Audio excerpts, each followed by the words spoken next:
চট্টগ্রামের কালো ভুনা রেসিপি আজকে তোমাদের সাথে শেয়ার করব। এটা এত পরিমাণ মজা হয়েছিল, তোমাদের সাথে শেয়ার না করে পারলামই না। তো প্রথমে আমি এখানে 4-5 কেজি মাংস নিয়ে নিয়েছি, সবাই আইডিয়া করে নিতে পারো।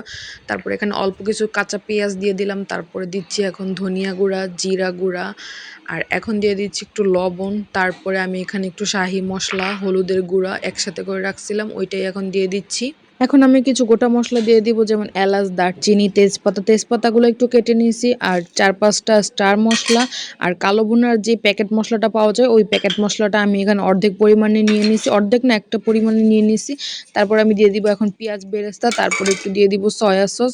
সব কিছু পরিমাণ মতো দিয়ে এখন আমি টমেটো কেচাপ দিয়ে সুন্দর করে মেখে নিব। আর টক দই দিতে কিন্তু একদমই ভুলবেন না। বেরেস্তা ভাজার পর যেই তেলটা ছিল ওই তেলটাও আমি এখানে অ্যাড করে দেবো, এক্সট্রা কোনো আর তেল দিব না। আর যদি সরিষার তেল দেওয়া হয় তাহলে তো অনেক ভালো হয়, কারণ কালো ভুনা বানানোই হয় সরিষার তেল দিয়ে। তো এখন সব মশলার সাথে মাংসগুলো মিক্স করে নেব, আর হাত দিয়ে একটু সময় নিয়ে সুন্দর করে মেখে মেখে মশলাগুলো মাংসের গায়ে লাগাতে হবে। এখন আমি বড় একটা কড়াইতে পরিমাণ মতো সরিষার তেল নিয়ে নিয়েছি, এখন মাংসগুলো ছেড়ে দিচ্ছি।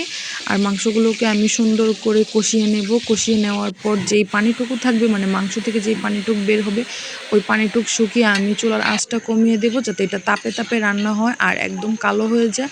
মানে ভাজা ভাজা করে ফেলতে হবে। ভাজা ভাজা করতে করতে একসময় দেখবেন মাংসটা কিন্তু একদম কালো হয়ে আসছে। আর তারপর একটু পেঁয়াজ বেরেস্তা দিয়ে সুন্দর করে নামিয়ে নেবেন।